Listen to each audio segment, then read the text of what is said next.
I tell you that people are going to quit on you? Oh, man, when I started ministry, a lot of people quit on me. Anybody ever quit on you, Pastor Tim?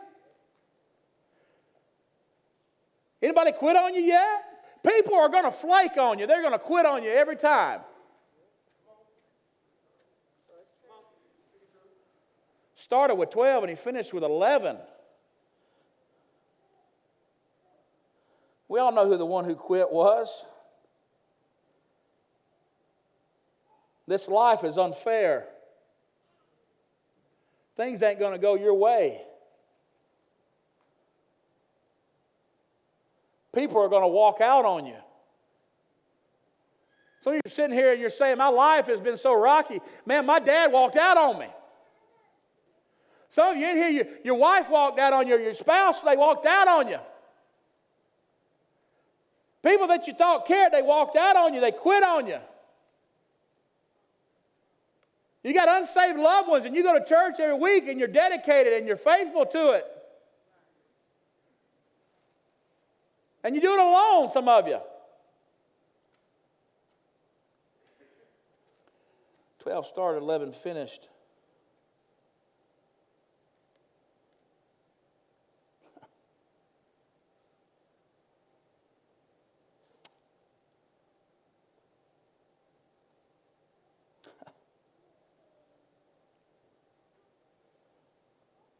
And they met him again on a mountain.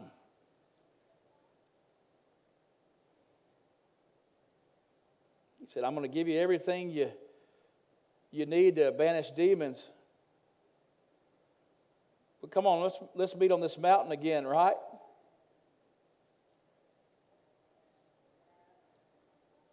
He says to go out and train everyone you meet, far and near. Which tells me that this thing is a journey, isn't it? He says, instruct them in the practice of all that I have commanded you, right? And this is the part that I love right here. Some of them doubted that it was him, even when they could see him. Can I let you off the hook today? Can I tell you that you're going to doubt? They could see him, and they doubted. They could physically see him, and some of them, they doubted it anyway. And this is what he said, hey, I know you're doubting it, but go ahead, and let's just go into this thing, and let's just worship, right? I know you're doubting. I know it's been rough. Man, when them bills come and the money's low, you're going to doubt, ain't you? When your loved one gets a diagnosis that you don't want to hear, and they say, you ain't got much time left, you're going to doubt, ain't you? He says, I got an invite for you. I want you to be with me. I want to send you out, and I know that it's going to get rough at times, and you're going to doubt it. But I want you to go out and train everyone you meet. And here's what he says. He says, I'll be with you as you do this. Day after day after day after day after day. To the end of the age. I'm here to tell you, I don't know how long you have. But I'm going to tell you, if you will show up and climb with him, he'll be with you every day that you do it. To the end. To the finish. You were built to climb. I remember when I ain't going to say when I was little because I ain't never been little. But I remember when I was younger, I was a young man. Go with me for a second. Think about little Brooks. No beard. Face just like a smooth baby's butt, right? And I remember my bike that I had. It was one of the first bikes that I had. It was rickety. The nuts and bolts, they were coming off. The rubber on the handles was stripped off. You know, I had wore the bike out. Wore my bike out, all right? Seat was tore up. Wheels were bent. The tires were dry rotted. I had a little pump out on the porch. I would sit there and I'd pump the tires up on my bike, right? And I'd get out the driveway and they'd be flat just as soon as I got past the mailbox. You know what I'm talking about? The bike was, I had wore that bike out. I had outgrown the bike. Surprise, surprise, right? And I'll never forget, I was looking at about getting a new bike, and some of the kids in my neighborhood, they had bikes that had these like pegs and stuff on it, like Napoleon Dynamite, shocks, pegs, Lucky, you know what I'm saying, right? And they had these pegs on it, and their little girlfriends would ride on the back of the bikes, or they'd do some tricks, and I thought, I don't really have a girlfriend, but I want a bike with some pegs on it, just in case I do, right? So stupid, right? And so I remember at school we had a thing called a reading time, and we would break up into groups and cliques, you know what I'm saying? Even in elementary school you had cliques, and we would read magazines, and this table in my class, they were the skater kids. How many of you know what a skater kid is? Well, back in the 90s, a skater kid, they wore these big jeans called Jinkos. How many of you know what I'm talking about? This is the ugliest pants I've ever seen in my life, right? They grew their hair out in their face, and they're always doing this number like that. Like, bro, just get a haircut. You'll break your neck, right? And they had these ugly shoes on. They called them airwalks. You know what I'm talking about? They was about this wide. I thought, I know your foot ain't that wide, man. If it is, you might need to get a prescription for that, right? Ugliest things, but they served a purpose. They kept them on the board. And this is what they did. They wore a big chain that come down up to their wallet. They was letting everybody know they were an LMV. You know what an LMV is? A lunch money victim. That's what they was letting them know, right? Like, bro, you ain't got no money. Got a chain hanging off of you. But they knew about things like bikes. And they had these magazines where they read about skateboarding and extreme, the X Games. That was getting really big. And I remember I thought, man, I don't even really like these kids, but they probably know where I can find a bike like I want. So I went over there to them and I said, hey, I want a bike. What kind of bike you want? I said, well, and I explained. They said, okay. And they turning to the bike section, past the rollerblades, right on to the bike section. And there it was. The bike that I wanted. It was a BMX bike. How many of you know what I'm talking about?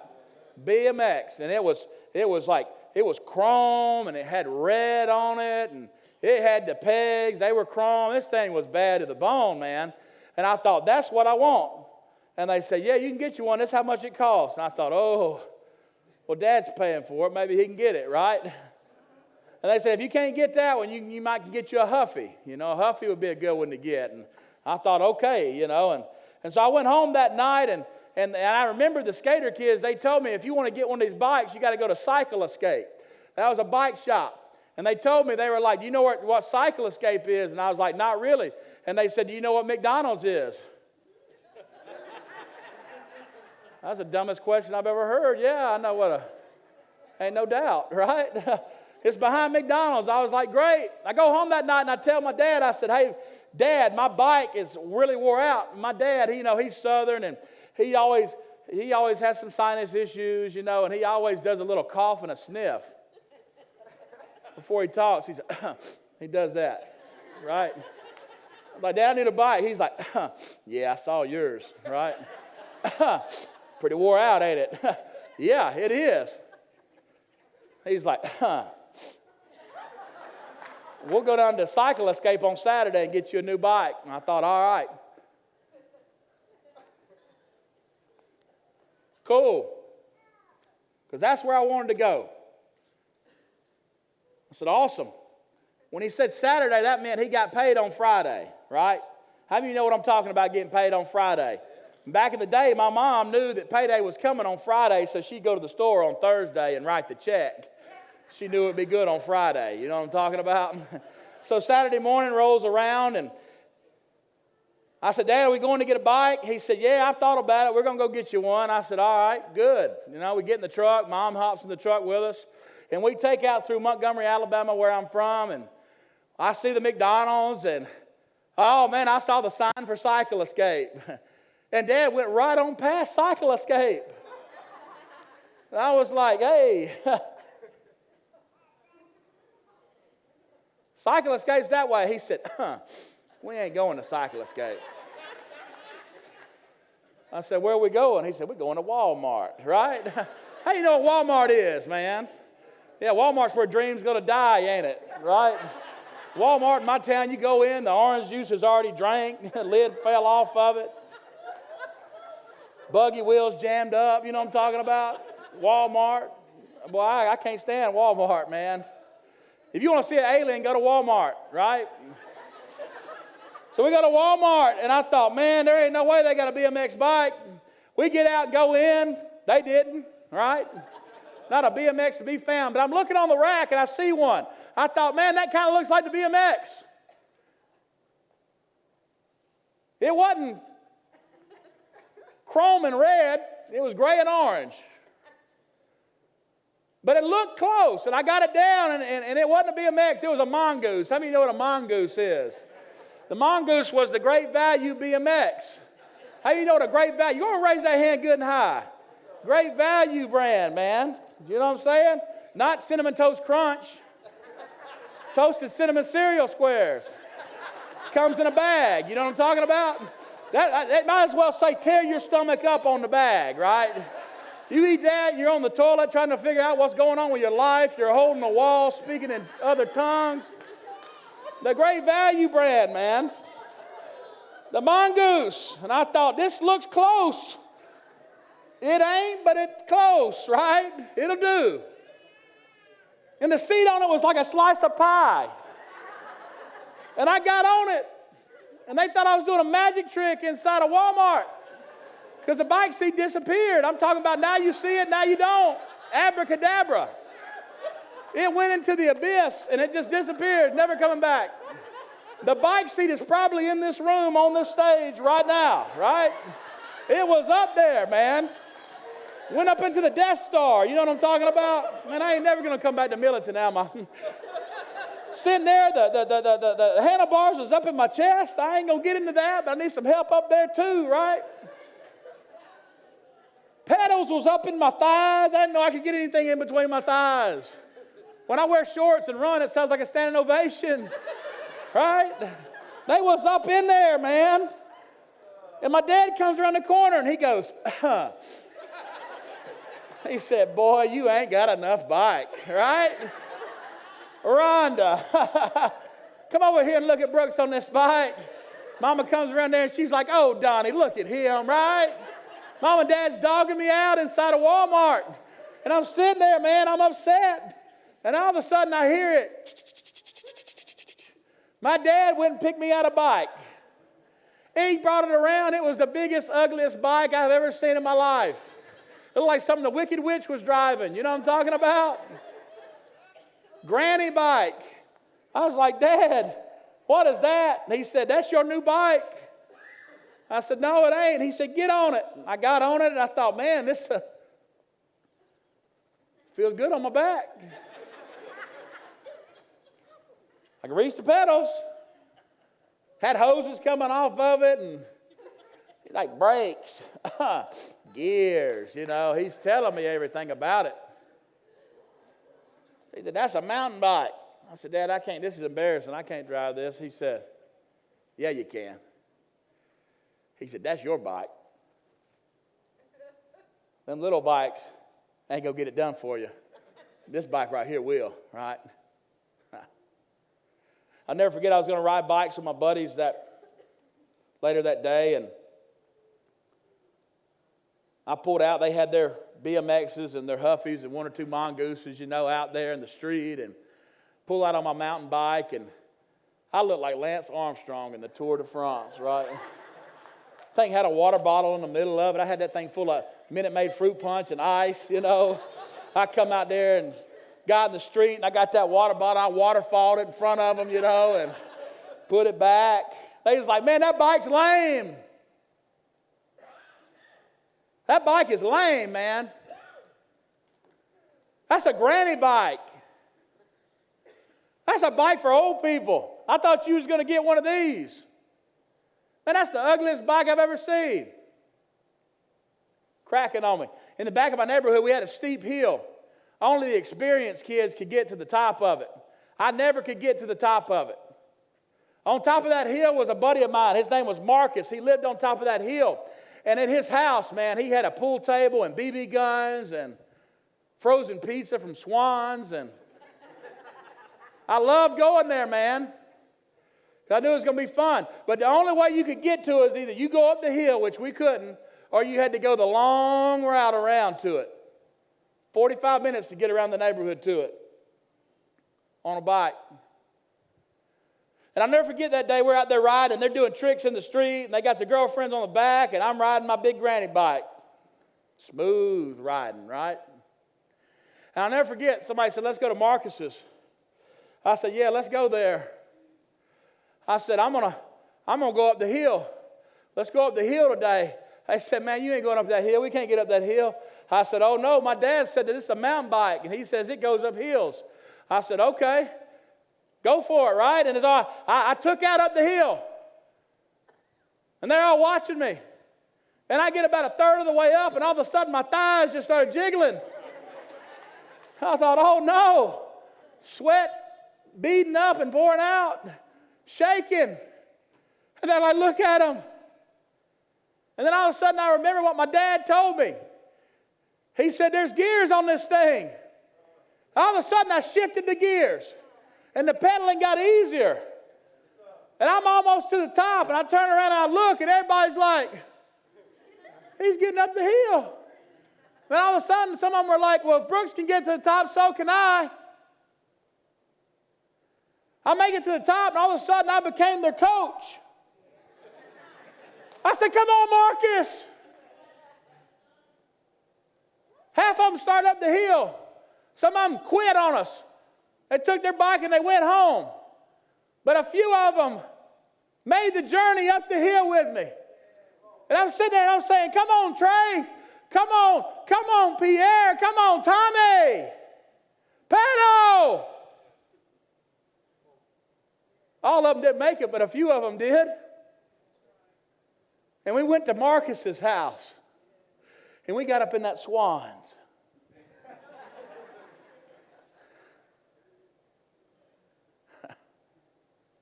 See, some of you, you've been out here living a life you were never meant to live when you were built for greater heights. The mountain is calling you today. Do we have that picture? Do we have those pictures of this mountain? You see this right here. You see this? This guy looks like an idiot, don't he? I watched this documentary when we were at home, and the documentary called Free Solo. Some of you may have seen it. This guy's name is Alex Honnold. He's an American mountain climber. This mountain right here is called El Capitan. You see the trees down there at the bottom? Some of those trees are 100 feet tall, you know. Just to give you an idea of how tall that mountain is, look at those trees. And look at that mountain. It's almost straight up and down. And he free soloed El Capitan. He's the only one to ever do it. And somebody said, what does free solo mean? He went up and he climbed that mountain with any ropes or harnesses. Just his hands and his feet. And I watched this documentary and I thought to myself, this guy is an absolute idiot. My brother-in-law was watching it with me, and he said, you think you could ever do that? I said, I can't even see my feet. I'm doing good to make it out to the mailbox every day.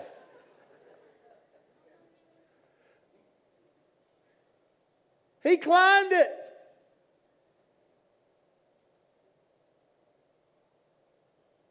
And get into the documentary, and I thought, what in the world went wrong with this guy's mind to think he would risk everything like that? He would just risk himself totally to climb this mountain. And the more I got into the documentary and the more I heard him talk and the more I heard more about his story, everything began to make sense. Everybody was saying, you're going to die. You ain't never going to be able to do that. And he would say things like, you ain't seen the view that I've seen.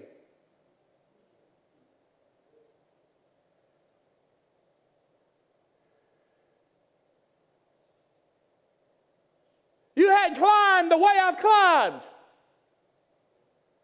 You hadn't spent time with the rock the way I've spent time with the rock.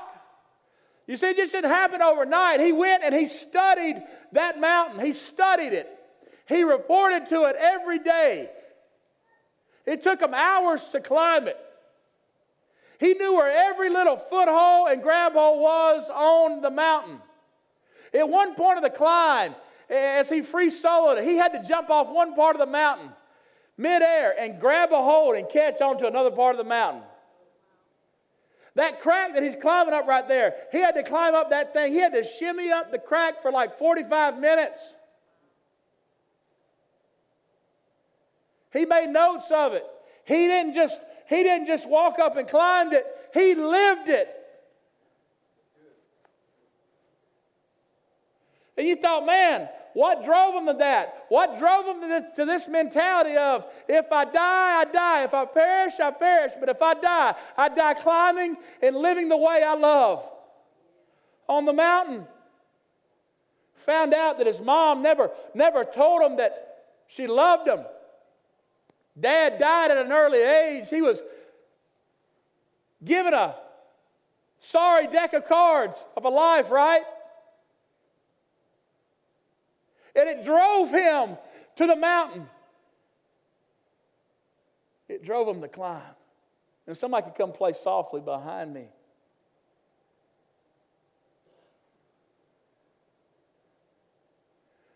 Can I tell you today that there's a view? What if I told you today that there was a piece of property that had been bought, that had been paid for, purchased, with your name on it? As far as the eye could see. A beautiful piece of land that no human mind could ever fathom. Of splendor. A view that was majestic. What if I told you that? And it had your name on it. It was set aside just for you. Would you climb the mountain to see it? Would you climb the mountain to see it? And I'll sweeten the deal for you today. What if I told you that every day you reported to the base of that mountain,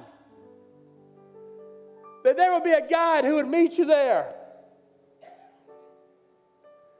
And that on the climb every day, you and the guide, you would laugh together. And you cry together. On the days you didn't feel so good, you would be able to just talk to him and he would comfort you.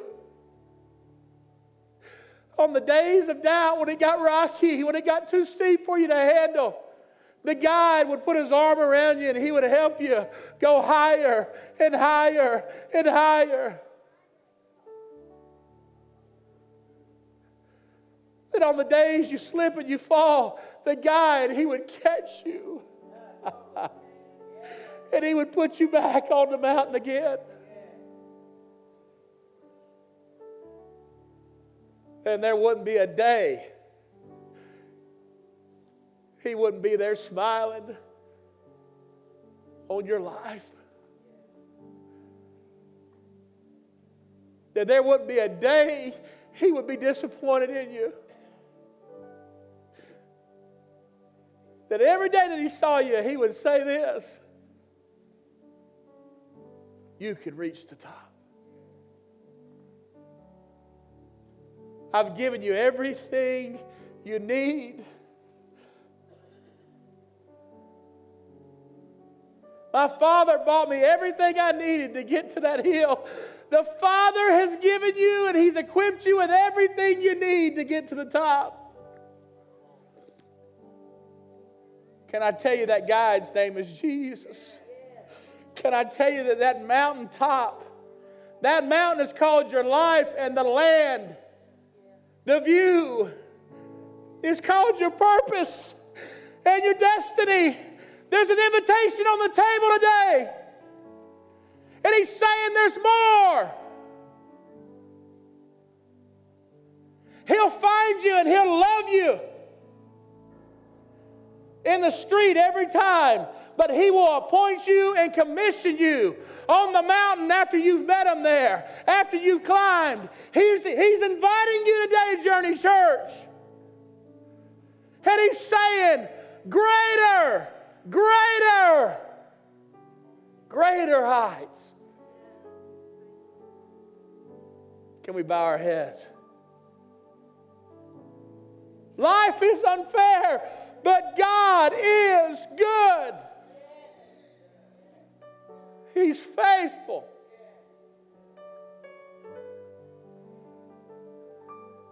He sticks closer than a brother.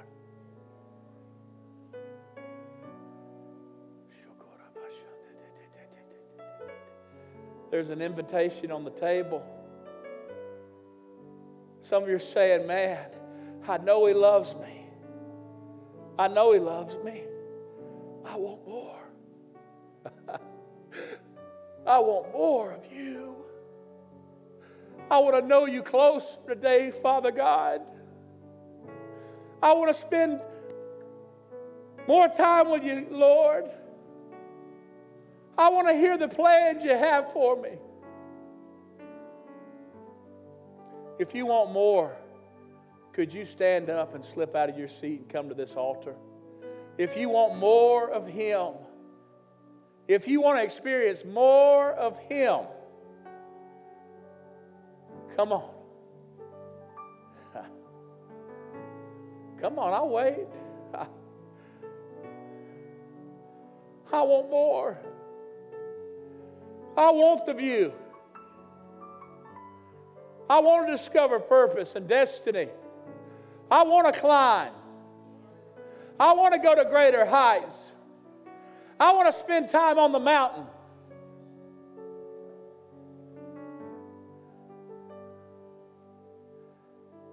The world is looking down on Memphis right now.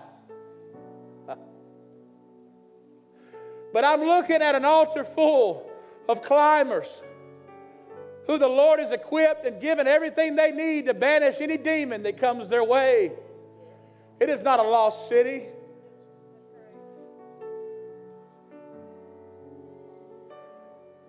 It's a place of purpose and destiny and freedom, because there's climbers saying, I will accept the invite today.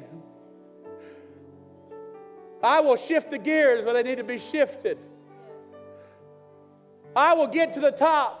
There's others and they want to climb too, but they got to see you climb first. If you want to climb, can you lift both hands to the heavens today? Come on, I want you to open up your mouth and begin to release the things of God. If you got a prayer language, just let it out.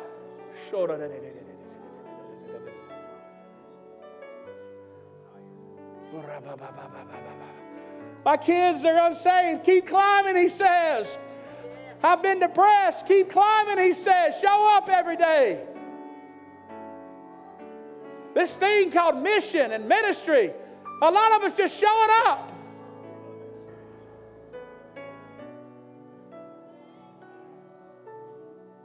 One grab at a time, one step at a time.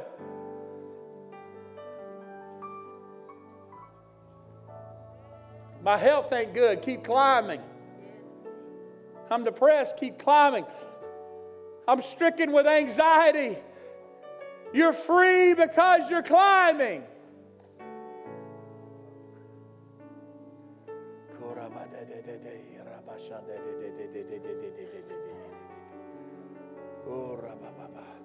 Come on, just 1 minute. Just as hard as you can. 1 minute saying, I will see the view that was only meant for me and Him to experience.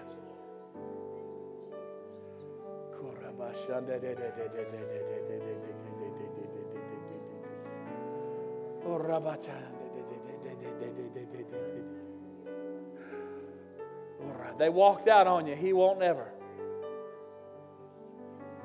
They gave up on you. He won't ever. It looks dark. If my sons and daughters will cry out for me, I'll be near. He's near today. He's near today. He's near today. Come on. Come on. Just 1 minute. Just 1 minute as a declaration. Still in the moment. I'm going to climb. I'm not going to give up. Even when I doubt, I'm not going to give up.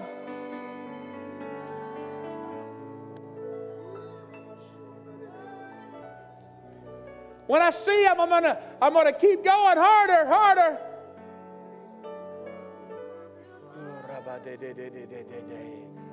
Day after day after day after day after day after day to the end of the age. I'll be with you.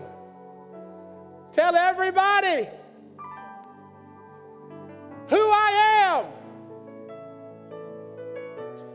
Climb with me. Right now, God, I speak over Journey Church, God, that you would unlock some things deep down on the inside of them, some things that haven't been tapped into, God. I pray right now, God, that they would be tapped into today. That new wells would be discovered today that would lead to everlasting, to the view.